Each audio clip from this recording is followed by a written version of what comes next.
stupid. All right, we are live. What's up, motherfuckers? Time to cue the stupid song.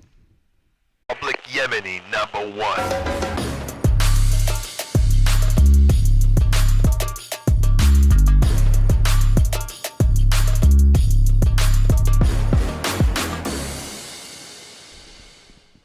What's up, little bitches? How you guys doing? I hope you guys are all right. This podcast is brought to you by caffeine-free Bang.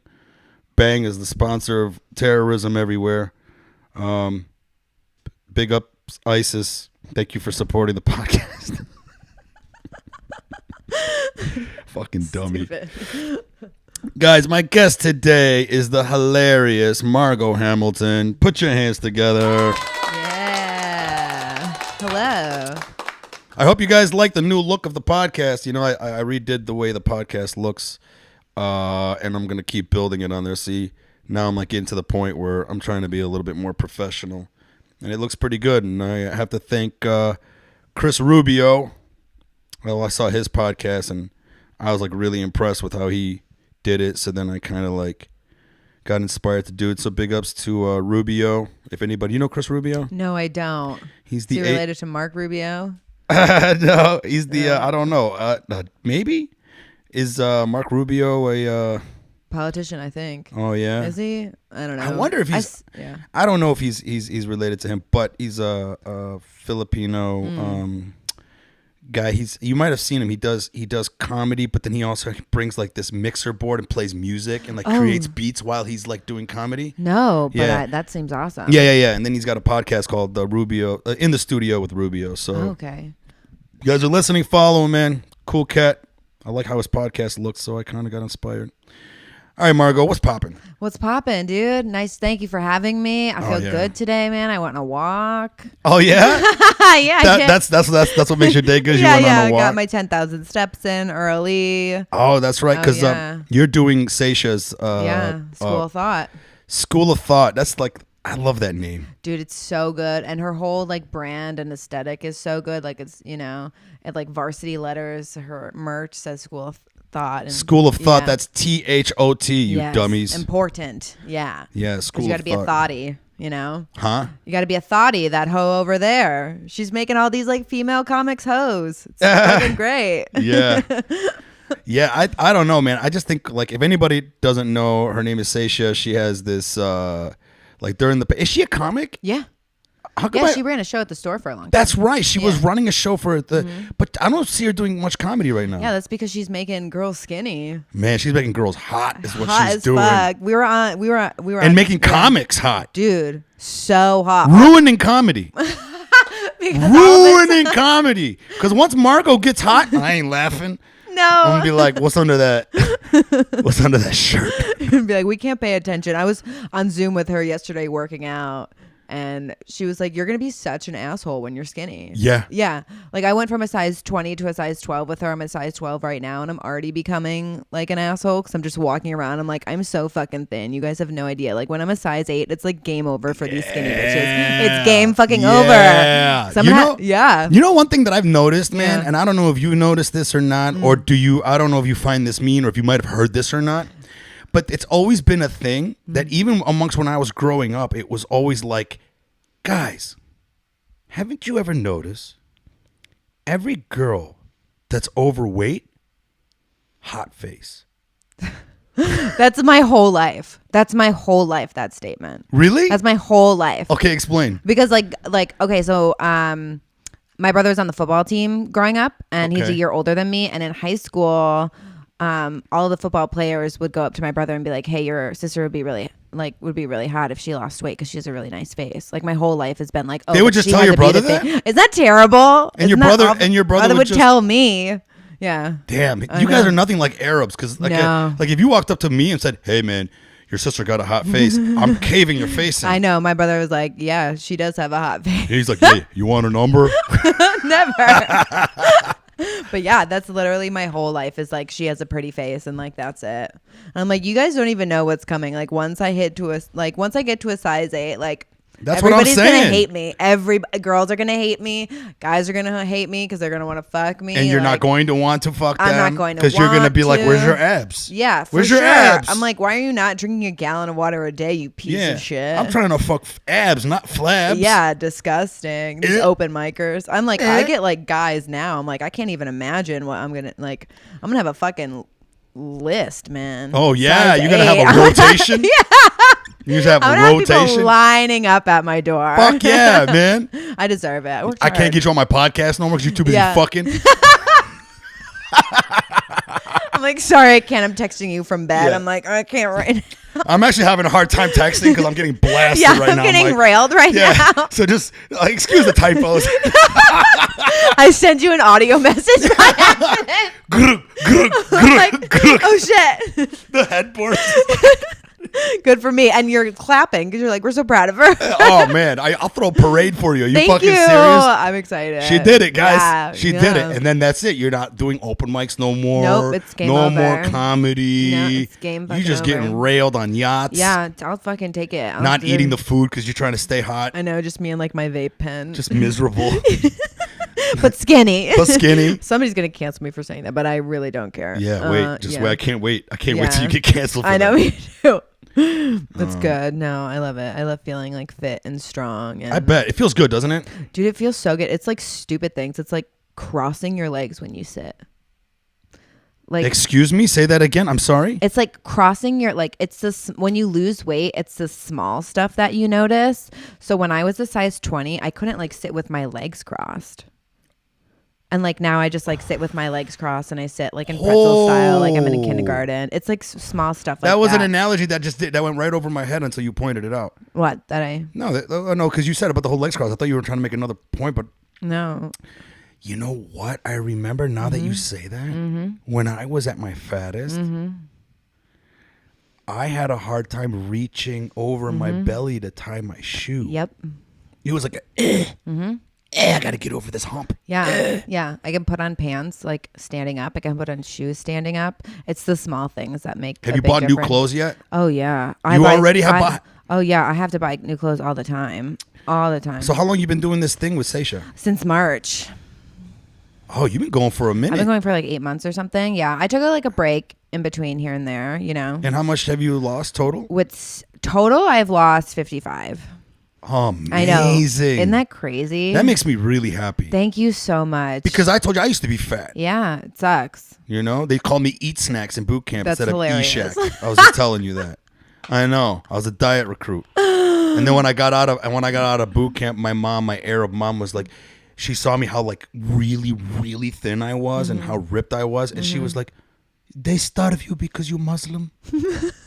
Because they're racist. Don't lie to me. This is what they do to you, right, Michael? I'm like, no, they made me healthy, Mom. Yeah, yeah. And They're now like, girls want me. yeah, I'm sure. They're like, they made you healthy because they were training you to kill people. For They're sure. like, we need this guy to actually know how to run. Yeah, They're exactly. Like, how fast Yeah. can he run? Yeah. Yeah, it's well, true. I mean, your cardio has to be up in the Marine Corps because you probably already got 80 pounds on your back and maybe even more. Sometimes you're one of those heavy weapons guys. And those guys have to carry some heavy fucking equipment through the war field.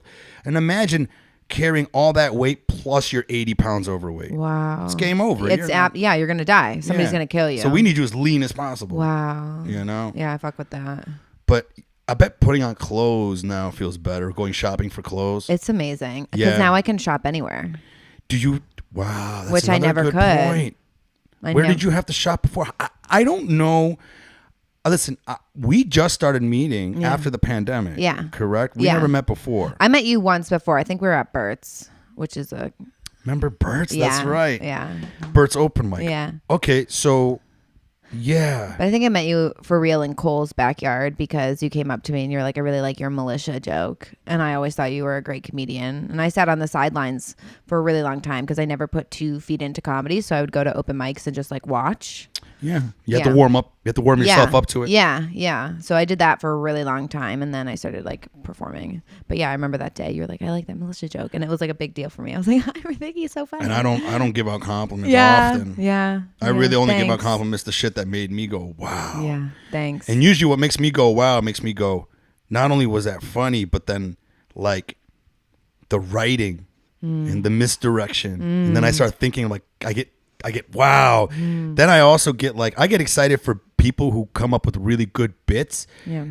A really good bit for me is one where I just go, oh, the possibilities, the tags that could be coming out of this. Oh yeah, for sure. How long I could make this. How I could like do another parallel joke that matches this. Yeah. Oh, that could be a callback. And it's just like, so like when I hear a comic start a new bit or do something I haven't heard, and then I find out like, to me, I'm just like, whoa, that was really good. There's another part of me that's like, man, I wish I thought about that. Yep. because in that lies the framework to really sit down and add muscle to that skeleton. Oh, totally. You know Absolutely. what I mean? Add the leaves to the tree for You sure. add more to it. Oh yeah, it's fun, isn't it? It's so great. Yeah, and then all of a sudden it was like 30 seconds, and now it's like 3 minutes. Like the that's bit, you know what great. I mean? Yeah. It just transforms. I love it. And to me, I like it when you can do a bit that is kind of, you feel is fully formed. I don't know if you do this, but I'll have different length versions of that bit. Yes. I can do the 5-minute bit, the 3-minute bit. I can do the 1-minute version. I can do the 1-line version on some jokes. Literally. Some jokes can go 5 minutes or they can go 30 seconds. Wow. Where I can just, like, I got this long joke where it's like a story, and then I tell, and it's got all these punchlines and all the whatever. Yep. And then I could take that same 5-minute bit and go get rid of everything in the middle. Yep. Here's the setup, very last punchline. Yep. And now I could just do that and it works. Yep. Yep. Fucking that. It's addicting. When do you when do you decide to do the 5 minutes, and when do you decide to do the shorter version? Depending on the joke. Yeah. Some jokes, the 5-minute version is good if Yeah. it's somewhere in a longer, let's say I'm headlining. Yeah. I'm doing an hour set. Yeah. Or if I'm doing even like a 30-minute feature set. Yeah. You know, sometimes that would be a good place to put that joke. If it's a joke that I'm like, it's good at 5 minutes, but sometimes that 5-minute joke is better at 3. Oh yeah. Right? Yeah. Meaning- 100%. Meaning you now cut the jokes that get a B- C+ rating to you.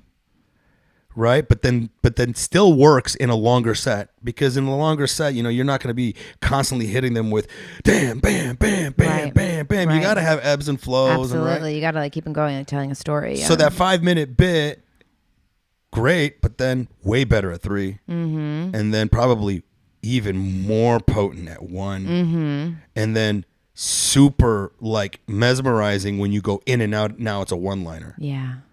So that last time I did the open mic at the Improv. Yes, I was there. And we both moved on. Yeah, good right? for us, huh? Good for what us. a special day. I What was a so special happy day. to be there with you and Yeah, to me celebrate that too. with you. Yeah. And I never go to that mic, so it was Yeah, neither finally do I. good to just go there and then crack that room. And Yeah. that set that had me move on, I did all my longer jokes as setup punch, setup punch, setup punch, setup punch. Because you only had 3 punch. minutes. Only 3 minutes. Yeah, you're like, get to it, get to the punchline. So the shitty thing about that is that you ruin the longer joke that way if people hear the shorter version. Right.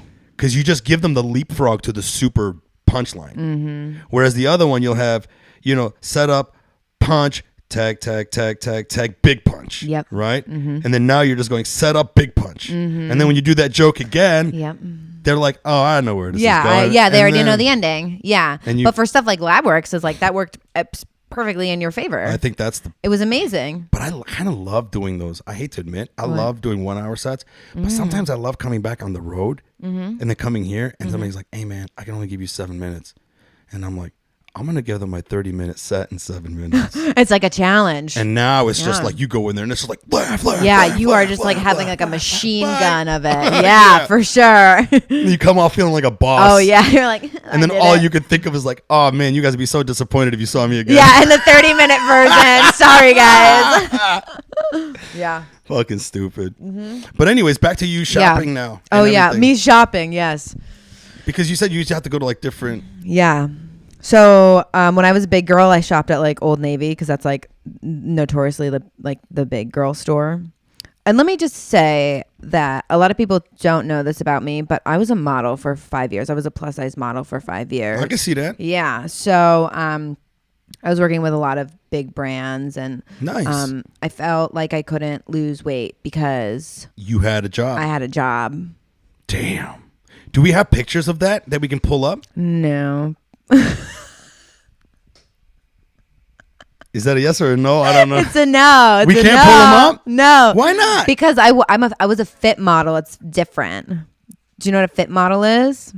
I'm now thinking that it's not going to be because you're fit. No, it's okay. So it's not. It doesn't. It stands for fit, like how the clothes fit on you. Sure. So big brands would hire me, Madewell, Walmart, Target, Ross, shit like that. Got it. Hire me, and then I go into their offices, Right. and I would put on all the clothes Sure.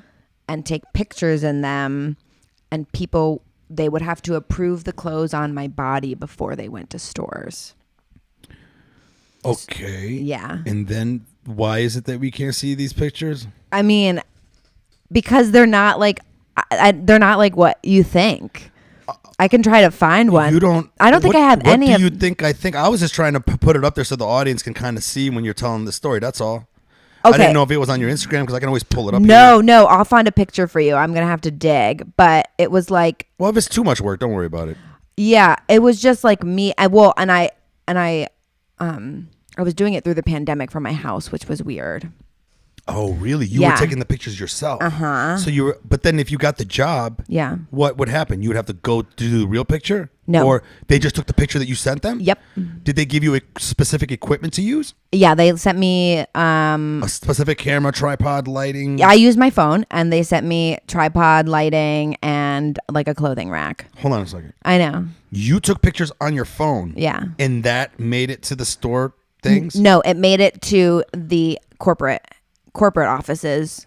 To approve or disapprove? Yes. But then when they approve, what happens? Does it go up They ship the clothes to the store, and then that and then they picture they pick other models to do the picture. to redo the picture? Yeah. Get it. Yeah, so I was a fit model. Oh, so but I don't. I say model I because see. saying I'm a fit model is like a long. You're yeah, a fit. Okay, I yeah. get it now. You're a fit Yeah. model that's just trying to get Yeah. the stores to be like, yeah, that's something I think our people would want Yeah, to buy. yeah, and they were And how it tailored looks to on my someone like body. you, right. So like I would have to be like, these pants are 2 inches too big. So like if you go into Ross Dress for Less, their entire size 20 section fits perfectly on me because it's made for me. Okay, interesting. Because I was, yeah, isn't that weird? It is weird. Yeah, it's a really weird gig. It's almost but it's Yeah. almost like you have to know which stores are going to be giving you the Yeah. number that really means that number. Yeah, for sure. Right? Yeah. Well, they picked me because I have the body of their demographic. Average. Yeah.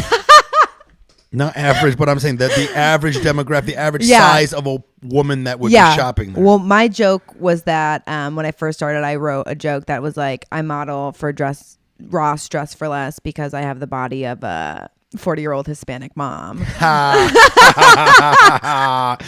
Yeah, if you're out here in LA, you realize exactly what that is. Yeah, and Like- that, yeah. Patrice O'Neill said they built like a semicolon. Yeah. Actually, though, because I hold my weight in my guts and not my ass, so they hired me because of that. Built It's like a so semicolon. dumb. Yeah. Yeah. Wow. Yeah, it's a weird thing to explain. That's why I always start by just saying I was a model because it's like a whole big thing. I Yeah. see. Okay. Yeah. Okay. So, So that must be. Listen, man. All I know is when I fucking lost weight, dude, it's the best. fuck, I remember it was like I couldn't wait to go to the store. Oh my God, it's so much fun. I couldn't wait. It's so much fun. And I'm finally figuring out what I like in fashion too, because I never had options. So now I'm like, what is my actual style? Like, what are the things I actually want to wear? So now you're seeing pictures of Yeah. stuff that you're like, I could see myself in that. Yeah, because I never had options as a big girl. I just had to wear like black and jeans like Yeah. every single day. I was always trying to hide my love handles Yeah, with big always. oversized shirts. I was hiding my boobs because my boobs went down. I lost like 20 pounds of my boobs, just my boobs. Like, and now, yeah. So I yeah. and that's depressing. It just feels better because Okay. now I can wear like cuter tops. Oh, And like my shape is like better that's because I was like always like very insecure about how big my boobs were. So I just like throw on huge, massive sweatshirts. wow. Yeah, and like jean jackets and big jackets just to cover up. Fuck yeah. Yeah. But that's good, man. I'm glad. Dude, I feel so good. Like if anybody wants to lose weight and is like on the fence about it, just do it. And like, don't like, people are gonna be like, that's fat phobic, like whatever. But also like, don't you want to feel like healthy and strong? Exactly. Like I feel so fucking strong. Like that's amazing. I could take anybody. Like I will beat the shit out of people. I'm so fucking strong. I'm so strong and skinny. Fucking relax. You sound like me when I got out of boot camp. I literally thought I could fight a car. Literally. If a car hit me, it's the car's problem. Yeah. You know? That's the type of mindset I had. Like that car's bent. That's your fucking problem now. You know that actually happened to me though. Really? I got hit by a car walking down the street, and the car turned out to be more damaged than me. That's hilarious, and you are an icon. I mean, what? Have you ever heard of this? Have you ever heard of quantum immortality? Are you Spider-Man? I know. Are you fucking kidding me? I'm gonna tell you this. It's amazing how everything happened. Yeah. Have you ever heard this? There's this idea, and I'm writing a movie around this. Yeah. This idea, the scientific theory called quantum immortality. Have you heard of this? No, but I'm ready. Okay. Do you know about quantum physics? No. Okay. I don't either. Okay, good. I'm like, ooh, I don't know. But I'm reading books to try to understand it because it's fascinating. Yeah. And I'm trying to like inform how I'm going to make this story. Yeah. So quantum immortality is this idea that you will never experience your own death because your subconscious can never be destroyed because it's energy. Yeah. Okay. I believe that. And there is this other idea about the multiverse theory, the idea that there are slivers of copies of this universe basically up against each other for an infinity, and that we reside in every single infinite iteration, and every single infinite iteration could be just a slightly different version of what's happening now. So for example, in this universe, you're at this podcast with me, but then at the next sliver, you ran 5 minutes late. And then in the next sliver, you said you couldn't come. And then in the next sliver, right? So, but the idea is that every time something happens in your life, the universe splits and makes another option. So if somebody pulled out a gun to shoot you, right, you will die, but then yet at the same time, the universe splits and then another version of you survives it. Maybe the gun doesn't go off, or maybe he shoots you, but then it doesn't hit a integral part of your body and you survive the surgery, or whatever the case may be. So the idea would be that the theory is that you will never witness your own death because every time your conscious would just reside in another option where that didn't happen. That really fucked me up. Yeah, that's why I hope this movie really fucks people up too. So that sounds like the butterfly effect, right? It's sort of like that. So there's many iterations of the idea of using time, multiple universes, and all that, right? Yeah. But no one, I think, as far as they've done a lot of this, like a lot of like Groundhog's Day type stuff, where it's like, oh, you're in this loop. Yeah. You're in this loop. Whereas this one here is like, you're not in a loop. You're in a never-ending cycle of you never dying. I'd be really pissed if there was more Margaux running around. And the idea is that other Margaux are probably running for president. I'm pissed at that. Other Margaux are, it's whatever. The possibilities are infinite. Anyways, so that really fucked me up. Yeah, good. So, but that means I explained it kind of well. Yeah, you explained it beautifully. Yeah. So the idea is that there's this, you'll never experience your own death. And if I thought about it, I've had multiple times in my life where I should have fucking died. Same. But miraculously, like, why the fuck didn't I? Dude, okay. Same. So the one that's the most cartoonish. Yeah. At my high school, we had open campus lunch, because our cafeteria was really small. So we were one of the very few high schools that we were allowed to go out of high school, grab a pizza at a pizza shop, and then come back before the bell rings. On the way back, it's summertime. Everyone was hanging out on the lawn waiting for the bell to ring. I'm walking across the street about to go to the school, and I hear a car revving, and I notice a friend of mine, a guy that I know, just bought a new Monte Carlo, and he's revving the car up and like staring at me like he's going to run me over. And I have other friends that are in the car. So I was like jokingly like, get at me, bro. He peels out, starts coming towards me. Okay. Now he's not really going that fast. He's probably maybe going, by the time he reaches up to me, 25, 35 miles an hour, but that's still fast. That's fast. Yeah. For a fucking moving hunk of metal. Yeah, for right? sure. This is how dumb I am. This is fucking how dumb I was in high school. So the car's getting closer. I'm thinking he's going to stop. He's thinking Mike's going to get out of the way. And right when he gets to that point where it's like really too late, he starts to press on the brakes. And in that moment, Margaux, I had this harebrained idea to do what Marty McFly did in Back to the Future. And he does this move a lot where he's on the skateboard, car's coming to him, kicks the skateboard under the car, jumps, runs on top of the car as the car's driving so that he can get to the bumper to get to his skateboard on the other side. Shut up. Did you do that? So I didn't have a skateboard, so my idea was I'm just going to jump up. And in my high school, I was known to be a very high jumper. I love that for you. I hope that was your superlative. Very high jumper. Well, at the time I'm like shorter than I am now. Yeah. I was like maybe 5'6" at the time. Wow. And I could grab the 10-foot rim. That's insanity. So I was known for like being very short, but kind of I could leap. Yeah. Right? Yeah. Shit. And in my head, I was like, you know what I'm going to do? I'm going to fucking leap over this car. I'm going to run. God. And that's how I survived this thing. That's your like reptilian brain. Probably. Oh yeah. You're like fucking jump, bitch. Right. Yeah, you get the fuck up there. Yeah. Wow. So I jump up and I couldn't get high enough. And because the car was coming. And I realized I had to like now tuck my knees up in order for my feet to clear the front of the grill.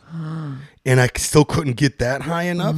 The front of the grill clips my feet, spins me towards the windshield. Now I'm going to go through his windshield. And I did. But I went through his windshield miraculously enough, back first. Wow. And I don't know if you know windshields, they're created with that plastic so it caves in. So basically, the windshield turned into a cradle. What the hell? I didn't go into the cabin. Wow. I didn't hit my head. Wow. The only part I hit was my upper back. And then when he hit the brakes, I rolled off the car onto the floor. Yeah, I bet. But I remember when I hit that thing, everything was so black. I never witnessed a blackness like that. It was really weird. It was you blacked out, is what you're saying, just because you like went into something, or like it was my eyes were closed, right? Yeah. And I felt myself roll off the car, and I felt myself hit the ground, and I felt everyone go, and everyone run around to me. But it wasn't like my eyes were closed. It was like I was dead. For that split second, I was rolling off the car, and then I remember I woke up on the ground, and the driver Weil comes out, and he's like terrified that he might have killed someone. Oh yeah. And he runs up to me. He goes, oh my God, are you okay? And I remember I sat there and I inspected my entire body, and there was not one fucking scratch on me. And in front of everyone in the school, I just hysterically busted out laughing. Jesus Christ. I was just so happy to be alive. Yeah. But I looked crazy in front of everyone. You look like a sociopath. You're like, let's do it again. For real. But I was just so happy to be alive. And then the guy who hit me was like, what? What Fuck you, I'm gonna sue you, man. You fucked up my car. Now he switched. He was like, he couldn't understand why I was laughing. Yeah. And to this day, I'm like, how did That's that crazy. fucking happen? Something happens when you're like feeling like your body feels like that adrenaline. It like just like I think it like pushes it down or blacks it out for you or something. I don't know. That's crazy. You don't remember seeing anything? Meaning like when you were rolling? Seeing like visions? Yeah, like people around you. No, just a fucking intense blackness. And it probably a lot of it was me closing my eyes. Like if you heard me closing my eyes because the impact. Yep. Expecting You're death. bracing it. Yeah. But then there's another part of me is like, what if that little transition of that blackness was me actually dying in this one universe and then me waking up into the other option? That's crazy. Do you believe that? That's bananas. To me, there's science, there's theories, and there's experiments that they've done that make them kind of go, oh, there are parallel universes. That'd be wild. And then there's like this idea like, well, consciousness is energy, but we still don't understand it. So now there's this harebrained idea of like, what if consciousness is energy and it resides in all those iterations and you'll never experience your death? You like switch dimensions when you hit that windshield or some shit. Am I getting this right? Yes. Wow. Yeah. That's wild. Fucking wild. Anyways. That's wild. I No, don't you know. had me in for that story. But I don't know. To me, Wow. that was the one time where I was like, dude, I feel like I might have died right there. You said you Yeah. have a story like that? Well, I have a lot of near-death experience where like I should 100% be dead, but I'm not. And I don't know why. Like I used to make really bad decisions and I should be dead. But when I broke this is nothing compared to yours, but when I broke my elbow my junior year, I smashed it on cement and I don't remember any of it.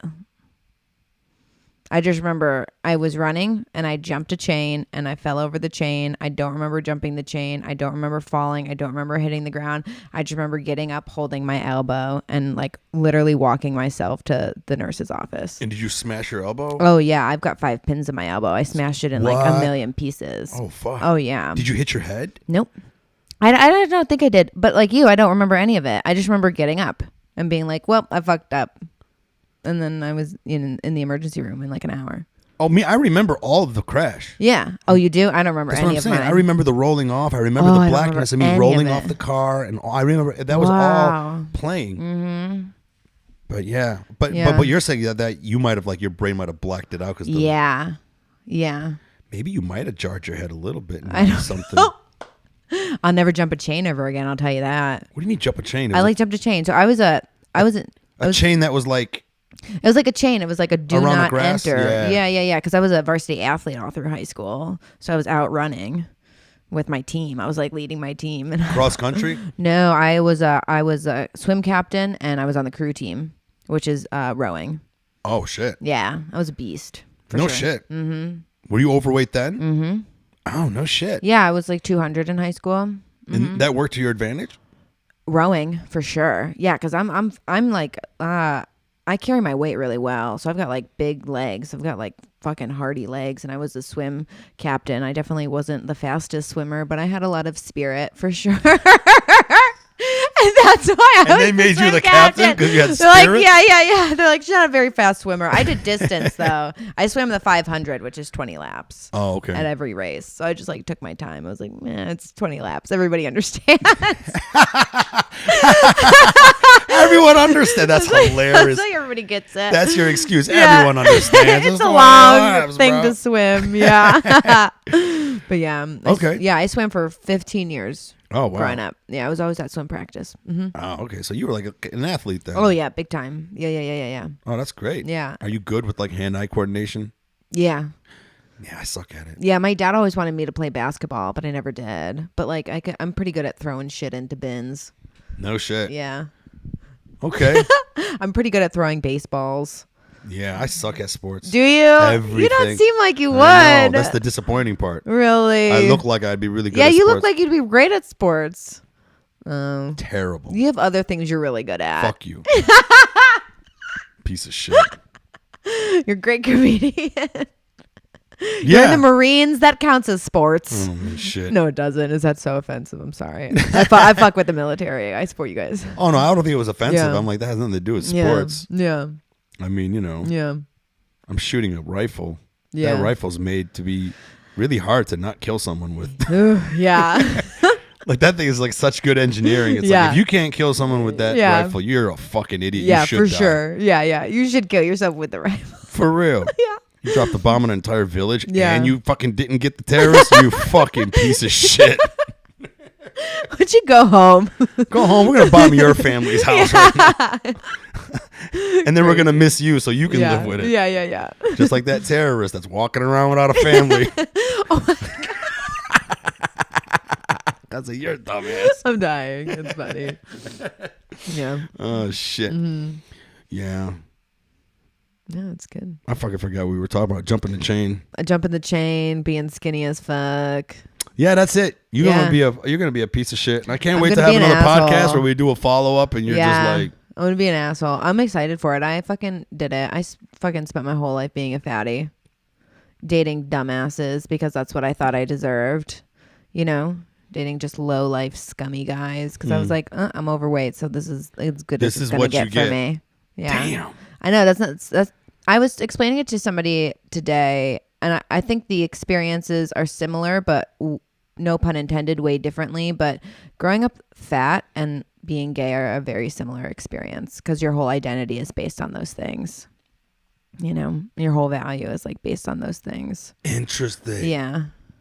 Yeah. How so, though?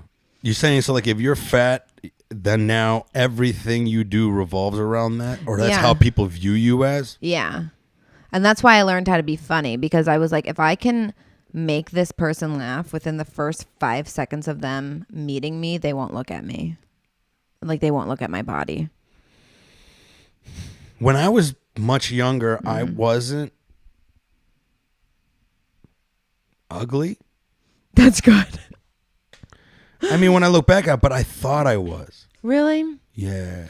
I think a lot of people have insecurities like that. Oh, yeah. We're all walking view themselves depressed, insecure. Do you know, most of us kind of like, especially when you're growing up and you're at, you know? Yeah. You could either be like in your head, and like some people act like everything's okay, but deep down they're just like, ugh, I'm so whatever.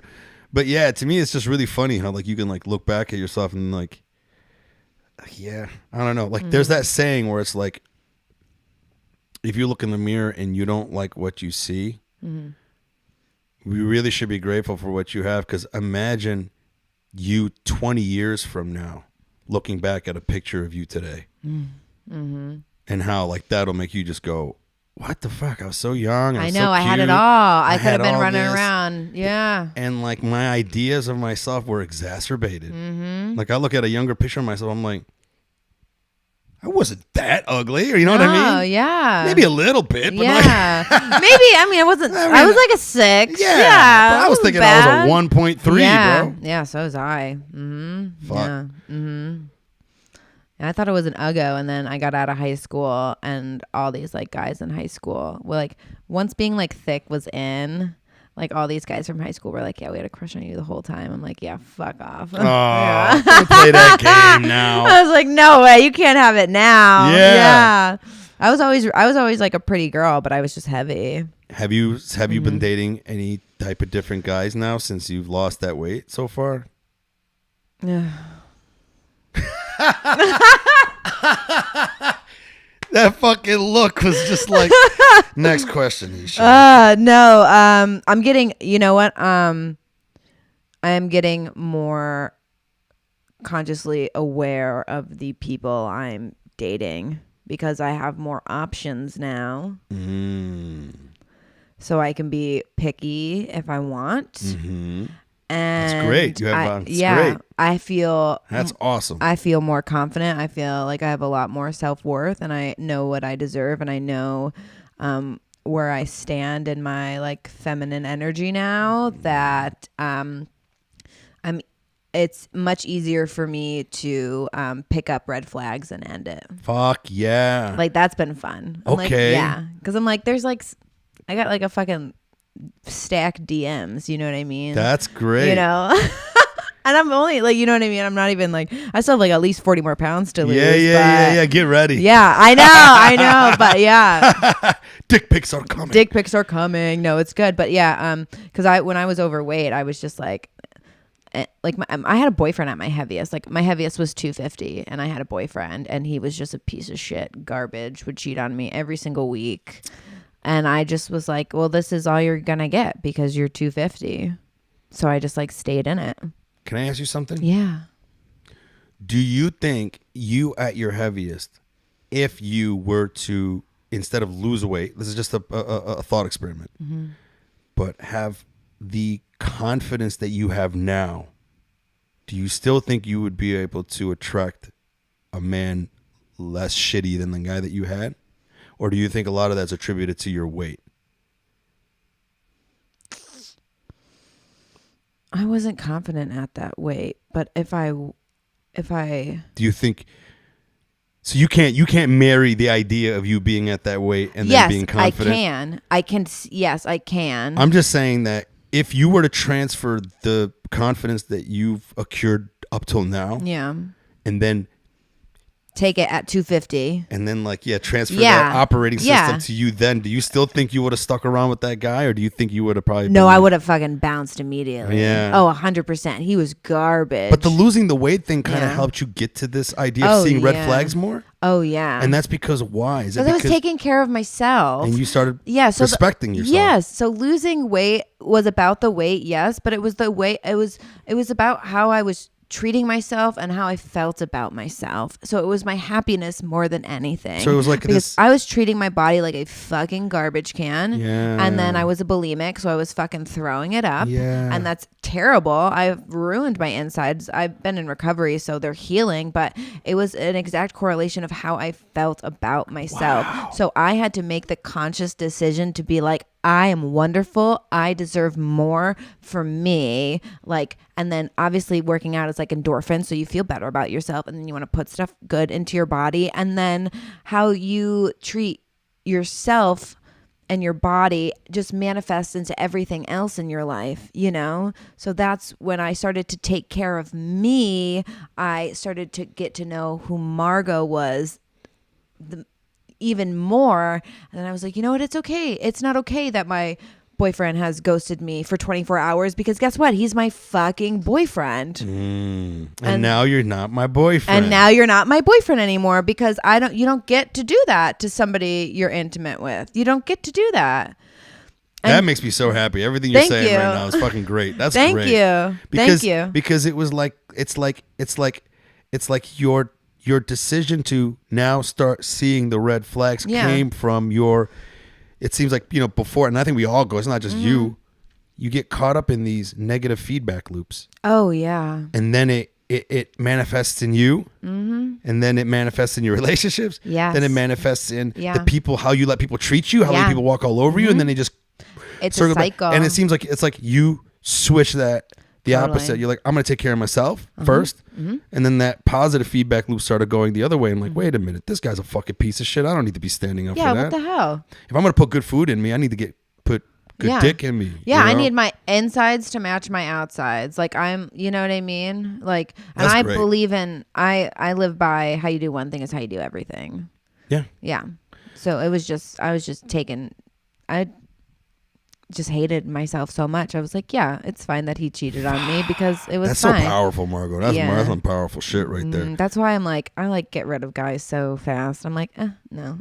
So I did send a message to Seisha in the middle of the pandemic, seeing her transform all these people, and I was just like, yo, I just got to let you know, I think what you're doing is amazing because she's really making shit happen. She's making shit happen, and she's changing people. She's changed my whole life. School of Thought has changed my entire life because I got out of my modeling job, which I hated because I was miserable. I just really found self-love in myself, and it was starting with Stacia was the first time I ever truly invested in myself. That makes me so fucking happy. That makes me so happy. Thank you. I was like, yeah, I deserve it. I deserve to feel good. And I'm a funny girl. Yeah. I'm super smart. I'm nice. I'm kind. I'm like, that's my first personal trainer out of the Marine Corps. I got out of the Marine Corps, got depressed for a myriad of reasons. Smoking a lot. Then I quit smoking, gained all this fucking weight. And then finally I was like, yo, I need to get a personal trainer. He's now my friend. This is years ago I got him. And I remember he drew up the contract for the year for how much it's going to cost. And I remember he threw that figure in front of me, and I was just like, I remember I looked at it and I was like, what? And he had a very good sales pitch. Now, mind you, he was this jacked Nigerian dude. Yeah. Just fucking. His muscles have muscles. You know what I mean? Oh, yeah, for just sure. Jacked. Yeah. And he was just like, well, Mike, you got to look at it. He goes, you quit smoking, right? And I was like, yeah. He goes, how much do cigarettes cost? Then he goes, how many cigarettes packs you were smoking a day? Then he multiplied that over the year. And then he goes, you were spending more money in cigarettes than you're going to be spending for me for the year. Brilliant. And then he goes, it's an investment in you. It is. And when he said that, I was like, take my money, motherfucker. You're so fucking right. realizing that, Yep. then that changed everything from there. Yeah, you gotta cut a nice check to invest in yourself. Yeah. And it was tough. I didn't want to do it at first. I was like, oh, this is a lot. But then it's fleeting thinking back on it. I was like, that shit doesn't even matter. Like, I already made that money back. You got to realize there's going to Yeah. come a time where you're just going to be able to take that information that you got and run autopilot with it. Oh yeah. You know? I mean, don't you see that? Yeah. Well, I'm just every day I'm so excited to wake up and just learn more about myself and really stand on my own 2 feet and become like the woman I'm supposed to be. And like has everything to do with how I treat You're gonna myself. be such a piece of shit, I know. man. Do you know When you Egan lose- Robinson? He said the same thing to me. Did he? Yeah. He's like, you can just be such a piece of shit when you're super skinny. And you are. Yeah. Whatever. Fuck it. No, I think you're gonna be cool though. Yeah. I'm still cool right now. And you so know? long as you stay cool, man, like, Yeah. you'll have everything at Yeah. your disposal. Yeah, I'm excited to meet. Like, I'm excited to finally, and I don't know when it'll happen. I trust the universe in it, but I'm really excited to meet and start dating somebody who is like of equal value and or greater than me, because I haven't met anybody like that yet. Because I was just dating insecure bitches. You haven't met anybody like what? Like I want to meet my equal. Like, I've been dating a lot of like insecure, weak men. You know what though, Margaux? Here's the thing. Do you consider yourself like a strong woman? Yeah, fuck yeah. Did you see that, guys? I have to replay that shit, man. This is a girl who knows who the fuck she is, bro. That's great. Yeah, okay. And do you like men that are more have more energy than you in terms of like, okay, so for example, you're pretty dominant, right? In a relationship structure with a man, do you prefer your men to be more dominant than you? I think. I'm just wondering, like, you know, because like it's always interesting to find out how people like. I usually date a lot of quieter men. And do you like that? Interesting. I like my men to see me for how bright I shine, first and foremost, and it takes a very confident man to see my light. Okay, and honor it. So these guys that you're dating, you typically say that you get guys that are a little shy or a little beta, sort of. Yeah, right? definitely. Because I'm alpha. But are they sure. confident? No. Okay. No. Because there's a difference between. Yeah.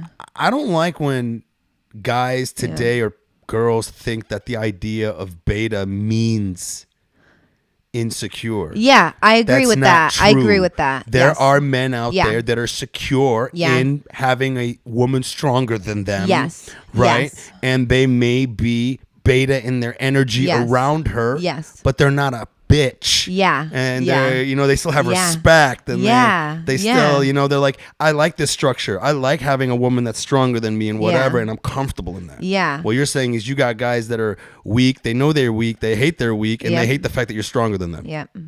And they don't like seeing you like. Yeah. Because I'm a lot. And I love being a lot. You know? Yeah. I fuck with it. Like, this is who I am, you know? But Do you think girls like that have it harder yeah. to find men? Oh, yeah. Do you think like majority of men would rather have a woman to be more submissive than them? Yeah, because I think the majority of men are more insecure than women. Do you think that's what it is? What? Or do you think it's just preference? What do you mean? Like? That men want a woman that's more submissive, that's submissive to them. Well, I think it's all like internalized misogyny. You think so? Especially in like white people. Like, whoa, you have never met Arabs. who? The fuck? My mom keeps dating. My mom told me the other day, she's like, stop dating white guys. She's like, you're done. We've had enough. We've had enough white guys. Why? What was the reason? Because just like there's something about people of color, I think, or maybe she believes that just like honor stronger women more, because I think, you know, I don't know, like I love black guys. Like I'd love to date a black guy. You never dated a black guy? No, not like officially, but like I've like hung out with black guys. Hooked for up sure. with black guys? Yeah, but like I'm like perfect for a black guy. Like I'm a size 12 white girl. You know what I mean? So you think more ethnic men can handle your personality? Yeah. What do you think? Is that, I don't know. Is that racist? I don't know. Everything's racist today. Okay, cool. You cool, being cool. a white person just saying anything Nice. right now is racist. This Amazing. whole podcast, Yes. you've been racist the whole fucking Great. time. Great. Even talking about being overweight, you were actually being racist. Yeah, for sure. And fat phobic and whatever. Fuck off. Yeah, fat is a race now, guys. No. You fatty. I'm gonna check it off when I do my driver's license. There's gonna be a fat country. There's gonna be a nation of fatties. They're gonna have their own flag. Yeah. I don't know. I don't know. I just like I just think black women are just so superior anyways, and just superior. Like they just know. Like imagine you said that about white women. Ugh. See, I can't say. I don't know, but like I just think like I don't know. Like I just love black women. I just think they're super confident. They know how to run a household. They're very. I feel like the most black women I met are very spiritual, are in touch with, you know, that side. They have culture, is what you're saying. They have like a and culture. like, do you feel like white people have lost that community? Yeah, white people are gross. Not all white people. I date a lot of white girls good. that have families that they love. I love my family, you know but they're what I mean? boring. Yeah, they're boring. They're average. Well, I think my family's kind of boring too. I just think that if you see my family, it's just so exotic because it's not white. Because it's not white. You know? Yeah. And we have cultures that we do that I grew up with. And I'm like, this is fucking stupid. I'd rather be at McDonald's right now. Yeah. You know? Michael, I'm a white girl from Connecticut. Like I'm a basic white girl from Connecticut. Like our culture is Dunkin' Donuts. Like that's it. Dunkin' Donuts and Christian and like Catholicism. So you guys are done with okay. All right. Well, so your idea is that. Well, here's the thing. I think it's easy to get caught in these tropes, man. I think that there are things that come from our cultures, especially us ethnic people, that kind of make us similar, right? Mm-hmm. I think if you go to Arab culture, depending on what Arab they are, you know, Lebanese people are different in their structures with women than, say, Saudi Arabian. Right, Saudi Arabian people, typically the woman is covered up in public. She doesn't speak up. Right, they just let them drive. Right, the majority of the women be indoors. Then you go to Lebanon, and those Arab women are tit job, nose job, tits out, ass out, still Muslim, but they party every night. They drink. You know, and then even within those cultures, I grew up with a lot of Lebanese people that have that liberal type culture, but then there are a portion of men that you're going to find in that culture that they don't want a strong woman. They want a woman to shut up. Yeah. But then there's also, you know, you're going to have Arab men that like Yemeni men. There are a lot of Yemenis that can be domineering towards women and have that toxic view of what a woman is. My dad was kind of like that, even though he was a good guy, right? Kind of, but he just had that old world mindset. Yet there are other Yemeni people that are not like that. Back in like 2000, I think 12 or 13, there was a revolution that happened in Yemen that was started by a woman. A woman in a hijab started a revolution against the government. Amazing. And the whole country got behind her. Yep. And she started that revolution while rearing children and driving them to school and doing her job. And then they did a documentary on her and they were like, how do you handle it all? And she was like, I couldn't do it without my husband. Yeah.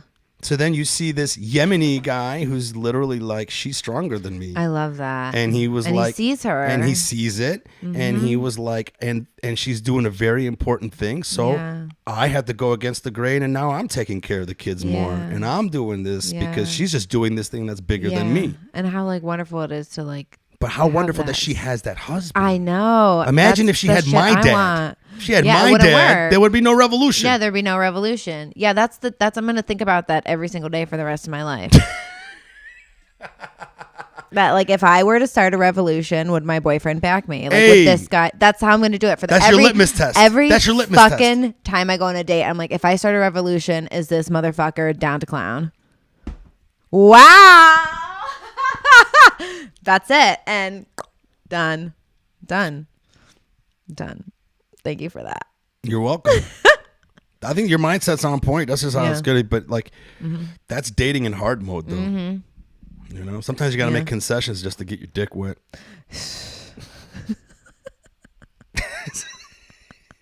I mean, sometimes you have to compromise to get your dick wet. I do all the time. I know. I don't compromise. What do you mean don't compromise? I try to compromise, but I'm a spoiled brat. I had to learn that I had such high standards listen. Settle. I Just still settle. no. I still have high standards. I still have high standards. But I had to come to the realization through eating a lot of mushrooms that the standards that I was setting were way too fucking high. Wow. Like I wanted somebody to be so perfect that they would never piss me off or not Yep. make a mistake. Yeah. And it got to that point where I had to be like, the fuck you thinking, bro? Yeah. All I want is just somebody who could be like, yo, I fucked up. Sorry. Yeah, I'm so gonna fix that shit. easy. Yeah, and I want somebody who will like is willing to take the action to fix it and do better. Like not just say it.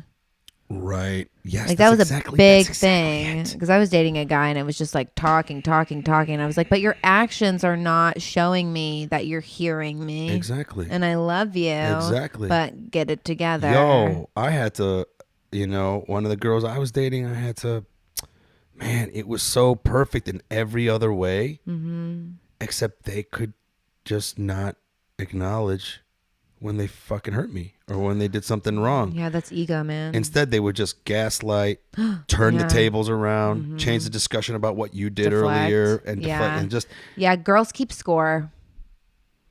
And I try not to. what do you mean? Oh yeah. Like girls keep a scoreboard. Like every fucking thing you've ever done wrong, yeah. she's got a list in her notebook. Well, it's not of the keeping date score. and I'm time talking about when it happened. I'm talking about they store ammo. Yes. You guys store ammo. You guys literally are like militia people. That's what you fucking like, man. You know what I'm saying? You're sitting there and being like, like, okay, I'm going to take that information and put it in the vault. 100%. And over it's these toxic. months and times, gonna let that it- piece of information is going to be refined into a metaphorical bullet. Yep. And man, I can't wait to use it. When you're least expecting it. You least expect it. It's when you come at me with this, hey, what the hell? I can't believe you did this wrong thing to me, dear. And then I'm going to go in my thing and pull out this thing that we didn't talk about yet. 6 years ago. I'm going to get that one But I thing have you did all the 6 years ago. details. I've written the date and time it happened. I even have the video that from the security footage that, you remember when we got that security footage thing? Yeah, exactly. Yeah, I still have all that footage here. Let's sit down and unpack. I have this it for a labeled and second. tagged. Okay. And then this whole time we should have been talking about how I hurt you, but now you're too busy trying to figure out where's this bitch keep all the security footage? Where's she getting this from? And now Yeah. and that's typically metaphorically what happens. Yeah. I can't stand for that shit, man. Wow. And you're right. Yeah. I have yet to have a girl that would apologize Yeah. and then not do it. I always have the girls that don't. What do you mean? Don't apologize? They don't. They just deflect. Saying sorry is a really hard thing to learn. Really? Yeah. I think my parents raised me early on. Yeah, same. My parents were I always remember my like, dad "Just say really sorry." kept telling me very young age. Yeah, It's very important to know when Yeah. you're wrong and to say you're sorry. 100%. Because it's a submission of like your ego. It's like you have to like drop down and humble yourself and say sorry, and that's really hard for people. Man, maybe we should start teaching kids to do that earlier. Yeah, just everybody walk around with a bag of sorries. Some people throw sorries around too much where it don't Too mean much. nothing. Too much. I'm sorry for like bumping in. I'm sorry. Yeah. I'm sorry. I got to sorry. Codependence. Yeah. Man, Yeah. it is hard, huh? It's hard to say sorry. Did you have to learn how to? Yeah. Were you one of those people that couldn't? No, I said it too much. And then I had to learn to stop saying it and to only say it when I meant it. And then you say it once. And so I'm in 12-step program and we have something called the living amends. So you can make amends to somebody, which is like, hey, I'm sorry I did this to you. And that's an amends. But a living amends means you say sorry and you continue the amends through your actions. So you don't do it again. Does that make sense? Sure. So I make living amends now all the time where I say sorry once and then I don't let it happen again because I make the conscious decision to continue to make amends so it doesn't happen again. Sure. That's exactly what sorry's for. Yes. That's why, like, when people just say sorry, and I would just be like, I'd wait for the what? Sorry, what? No, because sometimes people just be like, I'm sorry. Okay. For what? Yeah, So for what? To Do me, you it's know? like, if I did you wrong Yeah. and I realized it, I'd explain to you that that I know what happened. Yeah. Right? Yeah. It's not just a sorry to Yeah. get you off of me. Yeah. I will literally tell you, look, I'm really sorry. I fucked up and I didn't show up to the show that you told me to be on. Yeah. And it slipped my mind. Yeah. I didn't put it in my thing. Whatever it was, I fucked up. I'm sorry. All right? Please forgive me. And I would let you know. Yeah, give me the full breakdown. I give you the of it. roadmap, so that you know that you don't even have to give me the roadmap. Yes, because you're consciously aware of what you did. I'm acknowledging what happened. Of course, I love. Yeah, instead of just saying it. Just saying it. Yeah, because then people trust that sorry more. I hope so. Yeah. I'm wondering, like, some people will probably be like, "Oh, weakness." Like, some people have that type of ego. They'd be like, "Ooh, this is a weak," because he explained this sorry, like explain. Even saying sorry. Wow. Yeah. You don't think so? No, I think I think apologizing and forgiveness are very strong things. I think forgiveness is like such a beautiful, strong thing, and apologizing as well. Yeah. I'm soft inside. I'm a tough bitch, but I'm soft inside. Yeah, I think most people are soft inside. Yeah. Remember when I went to boot camp? Yeah. I was like really worried and shit. Yeah. Then I found out everyone's a little bitch. Everyone was a little crybaby at one point or another. That's what you start noticing at boot camp, when those drill sergeants break us down. Wow, that's what they do to you, huh? Yeah, like when I first checked into the unit, I remember I would see guys that were like from New York, and they were like big, tatted up and shit. And then like that's the guy that's crying. Wow. Later on, I'm just like, what the fuck is going on? Those tattoos were just a mask. Or whatever. Yeah. I'm not saying that's, but it's just like you would see a guy. It's just people surprise you. And then after a while, you're like, fuck, man. This whole time I was like really scared to go to boot camp because I was afraid that I was going to be the beta amongst all these rugged alphas. Right. And then I realized, yo, man, deep down, we're all fucking beta. Yeah. Deep way down. Deep down, huh? Do you know what I'm saying? Kind of. Just we're all like scared. Yeah. Everyone to a fucking degree is just fucking terrified. Of course. Because nobody knows what they're doing. And then it made boot camp fun. Then I was just like, oh, this is hilarious. I was like, man, everyone's a bitch like me. Okay. Nice. Nice. Yeah. I'm just the fat bitch.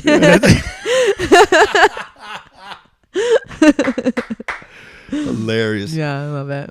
I remember when we were talking on the reason why I had Margaux on is because we was at the you said you remember the first time we met. Do you remember what I said to you? It was the militia thing, huh? That was the first time you spoke to me, yes.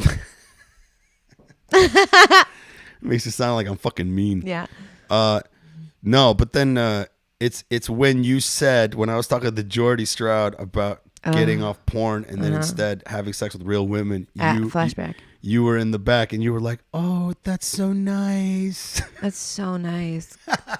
It's so nice. I think that's really funny to hear that. That it's so nice that. Let's explain the situation. Well, you want to explain it from your angle? Because I've already explained it from my angle. They've heard it from my angle. It's just, I was, at the time, I was losing my boyfriend to porn. And you said something like what you just said, and you looked at me and you're like, yeah, he's robbing you. That's what I said. He's robbing you. Yeah, and I just started crying. I was like, he is robbing me. Because I think porn is the devil. I think it I'm so dramatic. Why am I this dramatic? I think for some people it can be. And some people it rewires them in a way that makes their sexual appetite just not real. Yeah.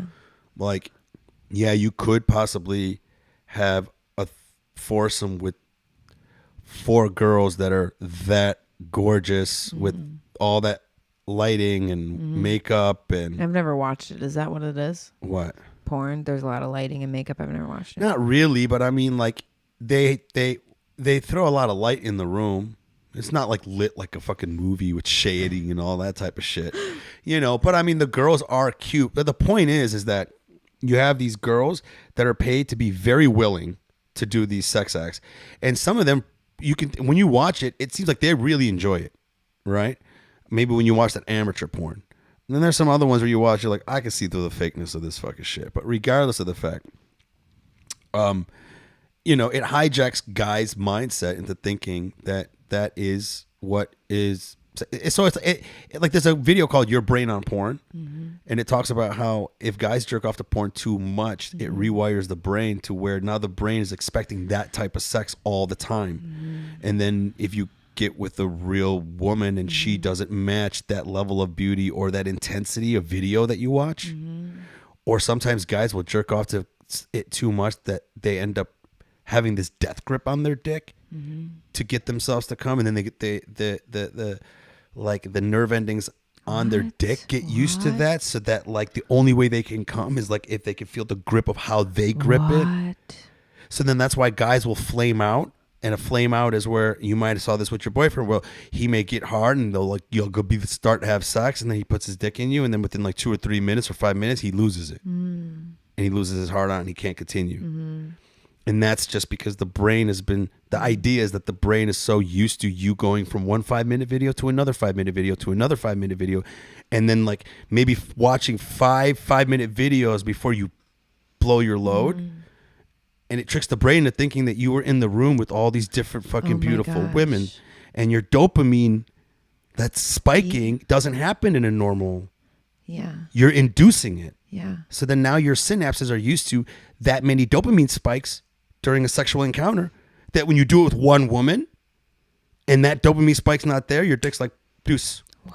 I don't want to play this game no more. It ruins everything. And you saying you had a guy that was like that, a couple of guys you were dating that were like that. Yeah, a couple guys. Yeah. Yeah. I just lost them to porn because like it was just I think it was like I just wasn't them. You know, I wasn't those porn girls, so they couldn't treat me like the whores that those porn girls are, because they had emotional connections to me. So it was like, it was confusing. It was confusing. Does that make sense? They couldn't do that type of sex with you, or let me have that want that kind of sex with them, because I wasn't them. And they were attached to those girls. So immature. You know, and like these are like people, you know. But you were willing. That's fucking wow. High five to you. And they were like, no. They were compartmentalizing. I felt very, because it's something like called the Madonna whore complex. It's like a Sigmund Freud thing, is where men with very intense mommy issues put women in 2 categories. They put them in the whore category or the Madonna mother category. So like, and they usually can't sleep with women who go into the Madonna mother category because they don't see them as like sexual beings, because they're emotionally attached to women them. do that too, though. I don't know. You know, the women do that too. I've got a couple on the lineup that I've done that too. You know what I'm saying? Yeah. I mean, I've had like girls that have used me for the sex, and then this other guy for cuddles. Oh yeah, 100%. Yeah. Right. It's almost like the other way. Do you want a tissue or something? Oh no, I'm good. This is a great sweatshirt to wipe my nose on. It's only Abercrombie. Yeah, you're adding color to it. I'm good. It's good. There's this gradient that's happening off of your. No, I'm just joking. No. But it's true. Yeah, because it's just yeah. I don't know. I think I've had that experience happen to me quite a few times, where it's like, okay, well, I'm not your mom, but thank you for sharing your entire life story with me, and now you don't want to fuck me. Thank you. That is so weird. Been a few guys like that. Yeah. I want them both to match up. Hell yeah. You got a good relationship with your mother? Do I have? Yeah. Yeah. My grandmother, when I was a little girl, said, Margaux, when you start dating, she's a German immigrant. She said, Margaux, when you start dating, watch how they treat their mother. Oh, yeah. That's the most important thing in the world. Watch how they treat their mother. Yeah. You love your mom? Yeah. You got a great relationship with her? Yeah. That's amazing. I mean, it wasn't always like that. Yeah, but you worked on it because it's your fucking mother. That's what I had to realize. My dad got me to hate my mom when I got back from the Marines. My mom got me to hate my dad. Wow. My dad is like my best fucking friend. See, same thing. Yeah.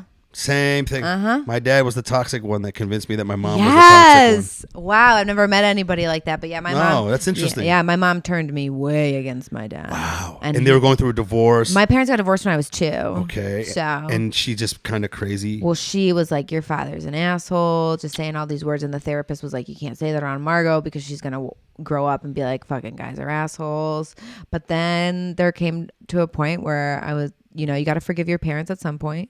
And my dad is my dad is the best. My dad is my everything. And I just found out I'm his power of attorney. So I'm also his favorite. Oh, shit. So that's great. Yeah, he's my favorite. Yeah. But for a long time, I like walked around his house being for like, how you're long? a fucking asshole. From where to where? Like, from what age to what age, if you don't mind me asking? No, I don't mind at all. Probably like 10 to 19. It's a long time. Mm-hmm. And then what made you break out of it? Leaving home. Yeah. Leaving your mom, basically. Yeah. Getting away from your mom. Yeah. But I love my mom. My mom and I have a really great relationship. I don't want to ever say anything about her. But no, what you're saying is that you got away from that spell. She kind of had a spell. Oh, she had a big spell. Yeah. Because it was me and my mom versus my brother and my dad. Because so my brother lived with my dad and I lived with my mom. Interesting. And my brother is a carbon copy of my father. Okay. Yeah. You get along with him? Yeah. So he's not much of a carbon copy. Nah. We are 12 months apart exactly. Oh, that's hard. Yeah. Me and my sister are 6 years apart, and I remember growing up, I hated her. We were just like on a different generation. Yeah, you know? yeah. Me and my brother felt like twins, but we were in separate grades. Oh, so yeah. Interesting. Yeah. So yeah, my dad did the same thing to me. Got back from the Marine Corps, and then he just brainwashed me to hate my mom. Crazy, huh? And I was just like, it was so weird too. The spell worked so hard. I was dating this semi-white trash girl. I love that. At the time. What does semi-white trash mean? But like she has a flannel, but like a manicure. She's half Mexican. That's funny. Half white. Both trash. So she's semi-white. That's hilarious. Trash. She lived in a white trash. She kind of looked like a white girl, but she really was Gonzalez. That's fucking hilarious. We're still friends. We're still friends to this day. Her name is Gonzalez. Her last name's Gonzalez, yeah. So. Was her first name like Brittany? No, Stephanie. Yeah, shout out to Stephanie Gonzalez. What up, Steph Gonzalez? Yeah. We see you. Yeah. She was the first girlfriend I had when I got out of the Marines. So then but then she was young. I was young, and and she had harsh whatever. I forgot why I brought her up. What the hell were you talking about the white trash? What I'm going off on a tangent. We're talking about right because your dad was brainwashing you to hate your mother, and then you started dating white trash girl. She had this. She had this really shitty upbringing. So her mom was like in and out of jail and a piece of shit. Her real dad is in and out of jail and a piece of shit. Her stepfather was the only real man in her life, and she was the one that was like breaking me out of the spell. Even though she was like troubled and we fought a lot, she'd always say smart shit like, I don't know why you hate your mom. Your mom is the shit. Dude. And I would just be like, you have no idea what you're talking about because I'm under the spell. And she's like, no, you have no idea what you're fucking talking about. She's like, I would die to have a mom like yours. She loves you so much and this, that, and then she takes your shit. And wow. And then it's just she didn't have one or had a broken relationship with her. Yeah. So she was like, yeah, you don't. I had to realize my mom is the shit. She's flawed as fuck. Yeah, we all are. But moms are good, even though they are flawed. Yeah. Last thing I said to my ex-boyfriend was on the phone, I said, forgive your mom. And I hung up. That's hilarious. Holy shit, that's deep. Yeah, I was like, if you do anything, like one thing after our relationship, like, please forgive your mother. Well, he hates his mom. I don't know, but that's funny. That's even fucking hilarious. Like that's and I was like, Trick. That's a dig. Love you, bye. Is it? That's I meant it though. I was crying. I meant it from the bottom of my heart. But it's a dig. It literally is like that's probably what it is. It probably stems from that shit. A dig, like I took a dig at him because I didn't mean it to be a dig. I meant it with like all like sincerity. But it's also kind of a dig. So passive aggressive. Like the last thing to say, like, forgive your mom. I'm such a bitch. I mean, that's the very last thing. Forgive your mom, and he's probably all like, "Whoa." He's like, I'm gonna jerk off again. Turns on porn. He didn't even fucking get the lesson. What an idiot. Wow. Yeah, man. So yeah. Fuck yeah. Moms are the shit. Moms are the shit. But that's man. crazy though. Your dad, man. You guys get along now? Yes. How old are you now? 28. I just turned 28. So for about like almost 10 years, you've been good with your dad. Yep. My dad, yeah, and I recently just got back from dealing. My dad had a heart attack, a stroke, and a coma, all in like 45 minutes. So I was at home for a month. Oh fuck. Yeah, taking care of him. How's it going now? He's great. He's walking. Good. You know, his memory is not all there, but he's killing it. You know, he's doing good. But he's making it. Yeah, he's definitely better. Like it could have been a lot worse. My mom had a stroke too. Oof. Yeah, she pulled out of it pretty good. Mm-hmm. So like, and it was like there was a point where it was like, so what I'm saying is like, yeah, your dad might make a pretty good recovery if he keeps it going. You know? For sure. Yeah, he's got to work on it. You know, can't eat like garbage anymore, and he has to keep doing his like physical therapy and occupational therapy. And I'll let him know when he can have his car keys back. No, my mom's done driving. I was like, yeah. My dad's got 2 fucking cars. He's a retired correctional officer. Oh, my father. I bet you he can't even fucking get his mind around not driving. Oh, and his motorcycle. Oh my god. Yeah, he lost his shit when we took away his keys. Fuck. Yeah, he was upset. He's like, "What do you mean?" I was like, "Cause your stroke could like manifest and like, dude, you might get lost." Yeah. Like it's like shit like that. Man, I know. I almost don't blame him. Like if you caught him on a motorcycle right now, part of me would be like, yeah, bro. Yeah, you got this. Once you turn back around, no, down the block is fine. Once you turn back around, come back, bro. That's enough, buddy. You've had it's like a toddler now. How long have you been doing stand up now? Oh, I started in August 2019. Damn, you're new. Mm-hmm. But like I said, I sat on the sidelines for a really long time and watched. What's a really long time? Like probably 3 years before that. I was just going in LA. Yeah, I was just going to shows and watching, and going to open mics and watching. And I would. Were you writing at all? Kind of. I would do like 2 mics every 6 months. That's how I did it when I first started doing it. Yeah. Yeah.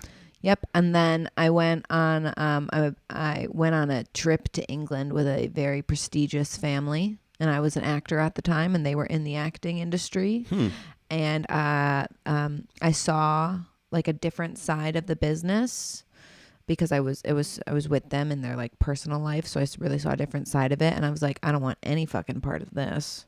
So I started stand up like literally when I landed from England. And then the pandemic hit.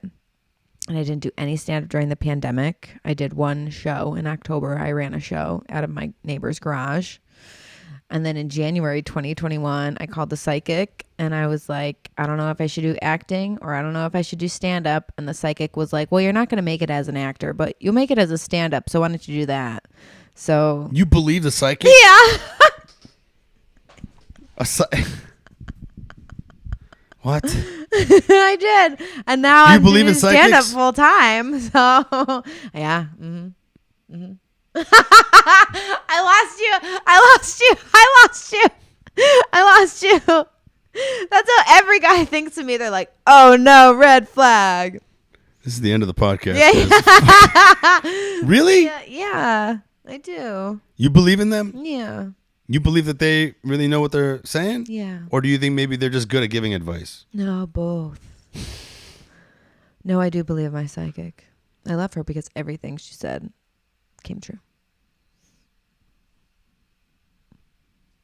That's where I lose everybody. That's where I lose you men. How come I lose you guys when I talk about astrology and I talk about psychics? I have to believe in something. I had no answers as a child. I had to read Teen Vogue's astrology. I had no answers as a child. I didn't know anything to figure out about anything. Nobody was listening to me. Nobody was watching me. I had to read horoscopes to figure out why people were acting the way they were acting. And now I'm a horoscope girl who believes in psychics. And I'm a witch, and I light magic candles, and that's how I get most of my boyfriends, because I light magic candles and write their names in them. Wow. Maybe that's why you're getting the sleaze balls? That's the red flag right there. Cheap candles.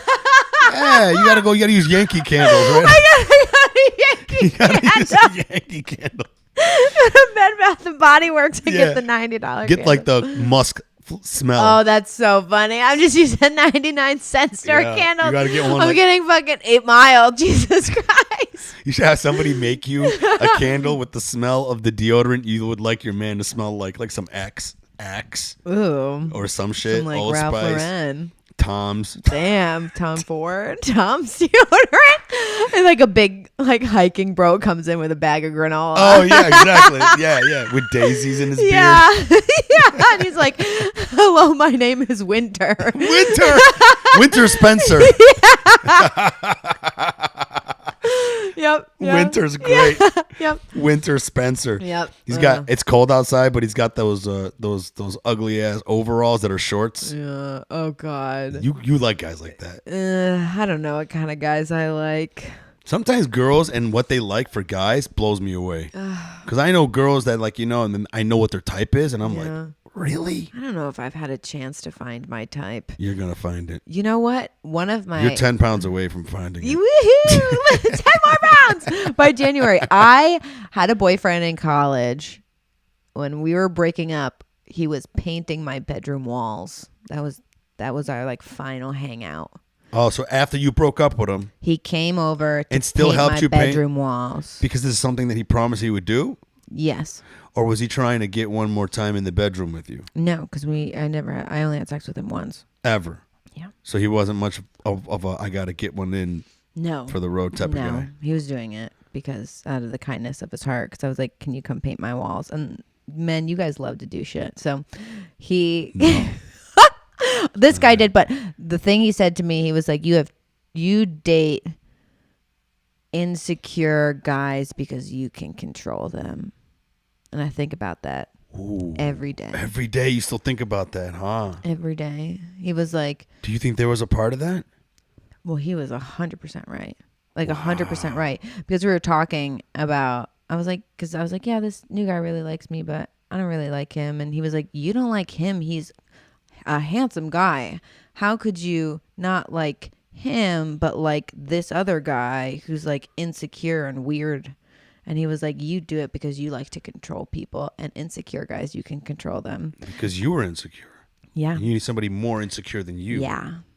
Wow. Yeah. I think about that. His name is Anthony Potter, and I think about it every day. Oh, wow, dude. And he lives in LA somewhere. We went to school in New York City. He moved out here. I've never seen him, but I think about it every fucking day. That's some deep shit in this podcast, Literally man. painting my purple wall white in his underwear. In his underwear? Yeah. Why in his underwear? Because he didn't want to get paint on his pants. He wanted you to look at his dick one last time. That's what it was. Look at it. I think about Anthony Potter. I think about that story. I don't understand guys time. that don't want to fuck all the time. I never understand that. I don't know. I come from a different era. Either. I come from a different era. It seems like these new guys now are like... Yeah. I've had 2 boyfriends. Yeah? 2.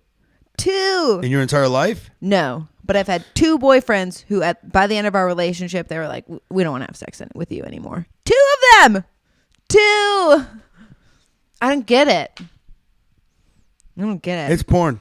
I know. I'm telling you. My grandma was like, are you bad in bed, Margaux? I tell my grandma everything. And I was like, no Grandma, shit. shut the fuck up. Are you? I don't know. Maybe. I don't know. Whatever. Wouldn't it be great? Like if you did a service like really where a bad. person would come over and then you would have sex with them, then they grade you. They on grade your me. fucking- They're like, Margaux. This is what you need to work on. Can you be a little quieter? We don't need you to scream. Why don't you stop choking people? Oh man, Moshe Kasher's got this really good closer. Did you hear his closer? No, what is it? I don't want to ruin it, but it's about how That's it. women, why women are loud during sex. I know why. And then you don't even have to tell me. Why? Because well, for me, it's like I want to be what you want. Like I want you to know, like This works. Yeah, I want you to know that you're doing an okay job, even if you're not doing an okay job. Oh, so you'll fake it to let them know you're kind of there. You're almost there. You piece of shit. No, I just want them to feel what they want. I like want them to know that I'm enjoying it. So I'll like because you be know guys loud. like that. Yeah, or but I think they you're like not naturally loud. No. So you would normally, if you would have sex, it would just be like. Yeah, it'd be a fucking chaotic. Yeah, because I want them to like it. And this goes back to the fat girl thing. Thank you. That's exactly how I sound. Is that how you come? I just sound like a motorboat. I sound like a 20-foot boat off the coast of Rhode Island. I'm like, it's a race car. Yeah. It goes back to the fat girl thing, is thinking that like I have to overcompensate in bed because I'm lucky that I even have a shot at it. But don't you? But Okay, but have you ever had sex with a guy where the sex was so overwhelming that you had to be loud? In terms of like uncontrollably? That's a no. That's a no, right? So you're pretty quiet in bed. I think naturally, but I overcompensate when I'm like feeling a lot of feelings. I'm the opposite. I overcompensate to make sure that they, because I just feel like still having like a fat girl brain. I'm just so grateful for this opportunity. How can I make everybody happy? I can't wait to see when you're a piece of shit, man. I can't wait. I'm gonna be such an asshole. You are. This is a good journey. I can't wait to see the rest of it, man. You know the next podcast with Jordi, I'm having Jordi on. Yeah. And then I'm having Sylvia Sage on with him. Nice. The porn star. Porn stars freak me out, but have a good time. No, but she's a comedian too. Yeah, no, I think I've done a show with her a long time ago. Like she's funny. Pre-pandemic. She's funny. Yeah. Well, she's funny because she's just got a crazy life. Yeah. And then when she talks about stand-up and porn in her set, she ruins porn for you. Good. So like that's why I want ruin porn forever. That's why I want Jordi on with her, because I'm trying to convince Jordi, yo man, we gotta go out and hit on more women. I hit on 8 women that week. That's great. He inspired me to hit on 8 women. No, that's beautiful. 6 or 7. No, 7 women. One of them I actually got lucky with. That's great. One of them gave me their number, and we fizzled it out in the text, and then the other 4 just said, I got a boyfriend. But it inspired the fuck out of me, Margaux. Beautiful. It was weird. It was you really felt confident, like in your like masculine energy. I got so baffled that I got so baffled that he was this guy that I've heard exists. These young guys that are like, sex is whatever. Whereas I, at his age, was like, sex was everything. Yeah, I remember we talked about this. Yeah. And I'm, I still love women. I still like hitting on women, but I'm a busy man. So I'm not hitting on women at the frequency that I was doing when I was younger. I didn't have shit to do. But after talking to him, I was like so mad. I was like, part of me, like this reptilian part of my brain was like, and a very egotistical part of my brain is like, there's women out there that deserve to be hit on. Yes. Go out there and help them out. And if I see a woman that's beautiful, I'm going to hit on her. That's beautiful. And I'm going to try to do it in a way that's not creepy. Nice. And then if it doesn't work out, I'm going to still be polite and I'll bow out. Wow. And at least she knows she's cute. The last girl I hit on in San Diego, she said she had a boyfriend, but then she told me, she was like, that was really nice to hear. Yeah. Is what she told me. Let's just fill each other up. Yeah. Yeah. So to me, I was like, but it was great though. I hit on fucking 7, like almost a chick a day. And I was so like aggressive about doing it that I ended up landing a girl. That's great. And is it easy for men to hit on women? Because for us, it feels like y'all do it all the time. But no, it's hard. Is it? It's not easy. Oh. It's not. No, I'm here. I think the thing that's not easy is like, it's easier for me now. Yeah. Because I gotten over the jitters. Like how stand-up is. Yeah. Same shit, right? Yeah. Is it really hard now to get on stage? For me? No. But was it? Yeah. Same shit. Same shit. That type of anxiety. You get that anxiety where you're like, oh, she's going to shoot me down. Yeah. Now I have I look forward to her shooting me down. Oh. So now I have a different approach. So like Interesting. Now, I don't have that like hungry approach. Like, I have to make this work. Yeah. And then I think that's what made it creepy when I was like hitting on girls when I was younger, or like. Because there's pressure on it? Because the girl can sense that I'm there for just sex. Yeah. Whereas now I'm like, I'm just going to see if there's like a cool chick behind this nice ass. Yeah. See if she's cool or not. That's nice. And then I'll be okay with that. Yeah. But then if I can like, if it's something that I can like see, is she interested? Maybe I can get her number and make it more. Yeah. I'll try. So it takes a lot. It takes to hit on a girl. But then it also takes time and resources. Yeah. Time and resources, like money. Sometimes the resources money. Sometimes the resources time. Like, not many girls you're going to meet is going to be like, let's go straight to sex. Yeah, no, I hold out as long as possible. Right? So, you know, then there's like that, you know, well, I have to let her know that I'm not a serial killer. So I got to text her every so often. I got to call her. You do have to let us know that you're not going to murder us because we go out every single day and we're like, well, I hope I don't get murdered today. You know what I mean? And then maybe like even like show her, hey, look, this is me on Instagram. I'm pretty public. These are my friends. You know, that type of shit. Whereas it would be much easier if the girl was like, yo, let's fuck. Yeah. That's what prostitution's for. Yeah. That prostitution scares me too.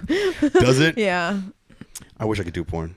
What? I wish I could do porn. Oh my God. All that stuff scares me, like terrifies me. I wish I could do porn if porn was what I wish it was. Does that make sense? Yeah. What do you wish it was? That it was just fun sex. Ugh. And then you just put it up and make money. Wow. But it's not because they're all like on drugs. I don't know. I don't know. I don't watch it. I won't. I close my eyes. Do the next podcast, even... guys. Sylvia Sage, 2 p.m. next week. Do it. We're doing it at her place.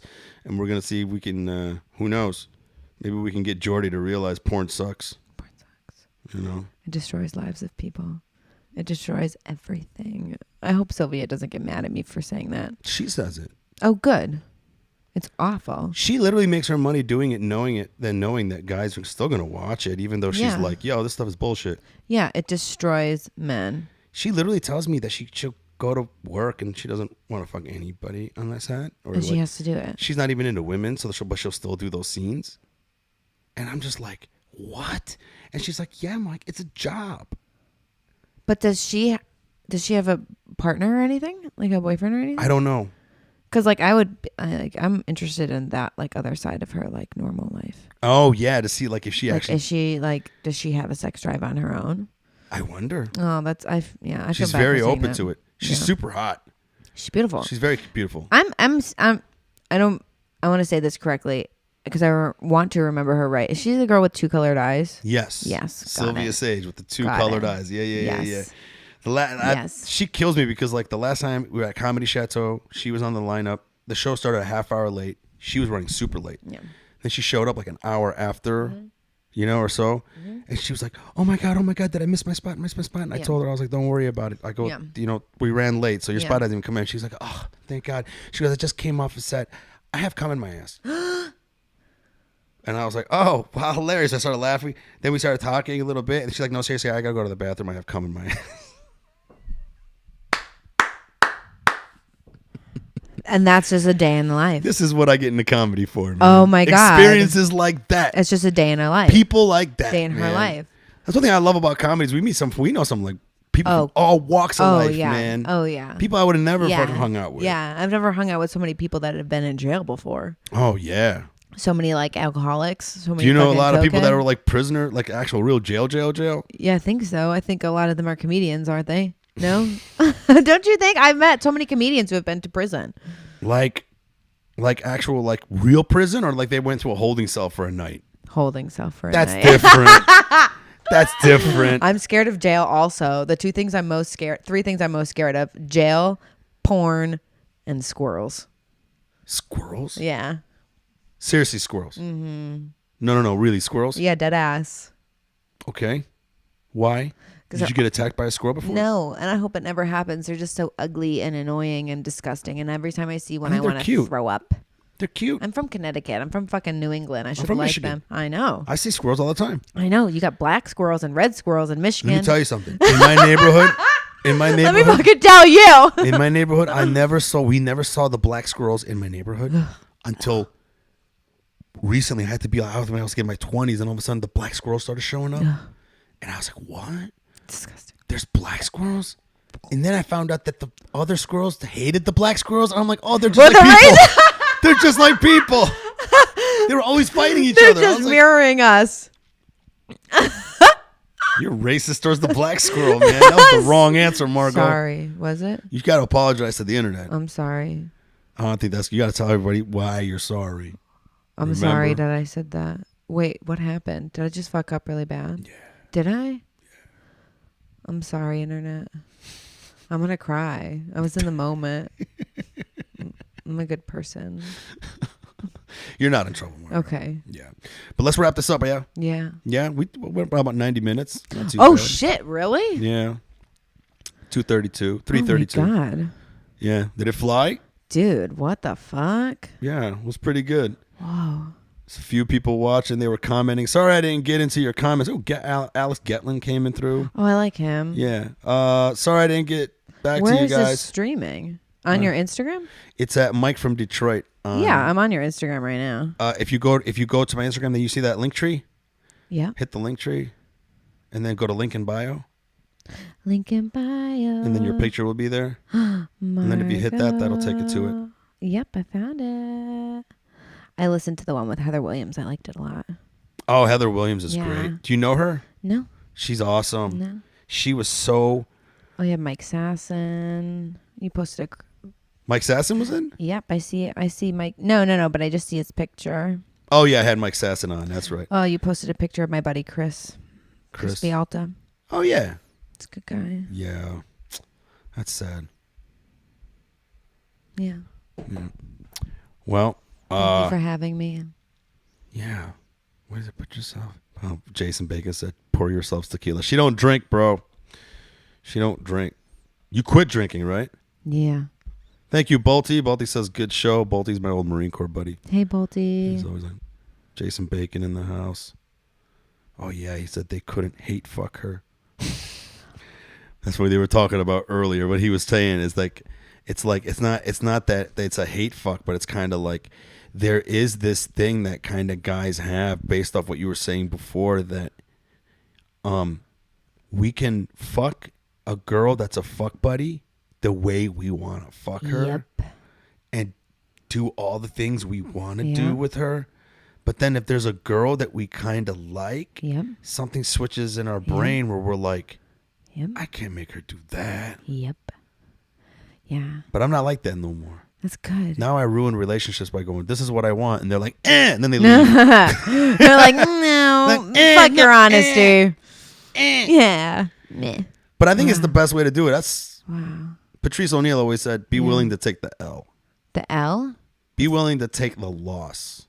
Be willing to lose your woman by telling her exactly what you're about. You have to go into it knowing it might end. It might it might blow up in your face. Yeah.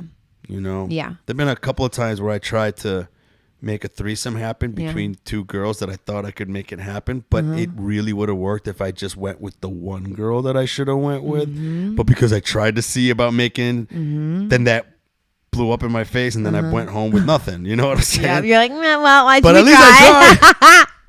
I went from 2 girls to no girls. Because a few times it'll happen. Yeah. Shoot your shot, man. Be willing to take the loss. Yes. What did we learn from this podcast? Be willing to take the loss. And if the person you're seeing can't hang while you start a revolution, get out. Get out. And how do they treat their mom? Also, being skinny rocks. Pat, be skinny. Don't be fat. Don't be fat. If you're going to be fat, have skinny girl energy like Lizzo. You know what I mean? Yeah. Oh, my, that's so funny. Just straight up, don't be fat. Don't be fat. But if you do, have the confidence Lizzo has, you know? That's funny. Honestly, man, being sexy, a lot of it is how you carry yourself. I know.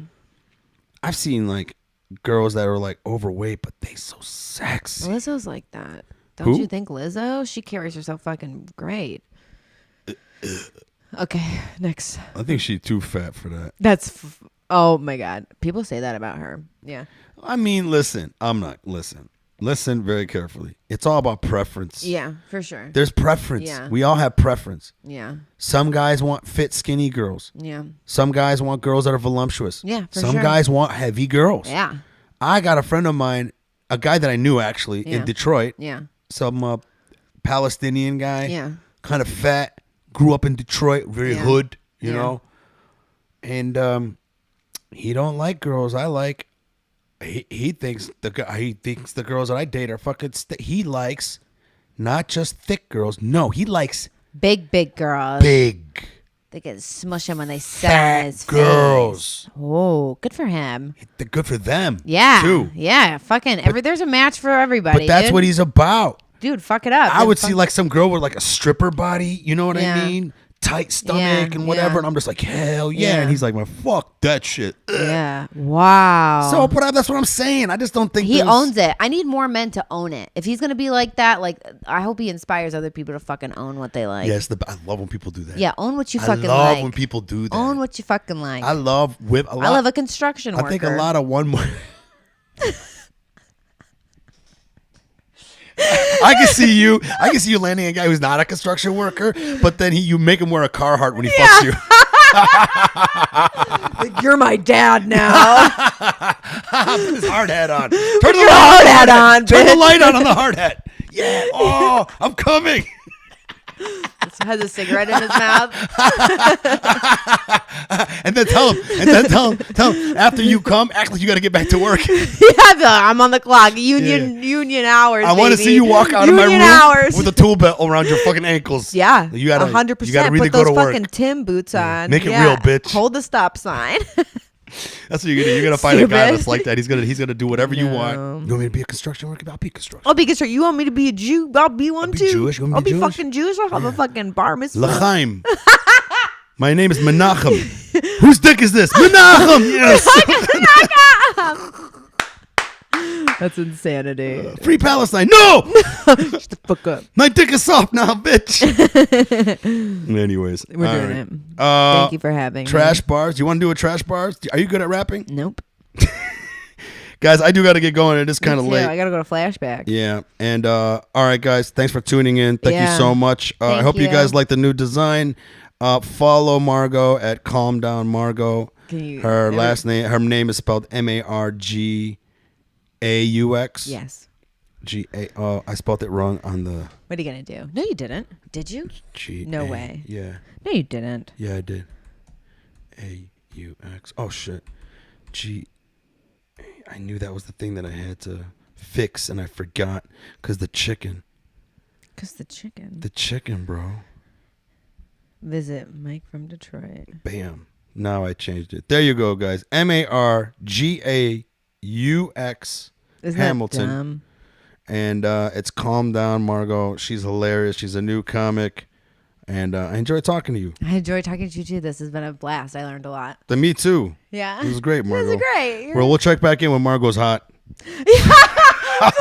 Yeah. Margaux's a size 8. We'll circle back to it. We'll circle back and see. We'll check up on She her. looks like a camp counselor right now, but she'll get there. It's going to be great. I can't you. wait. Me too. Anyways, I Thank think it's you. awesome, everything you're doing. Thanks. Keep it up. I will. You're the fucking shit. You're Thank you. hilarious. Thank you. All right, The Margaux. best. See you guys. Peace. Bye. Public Yemeni #1.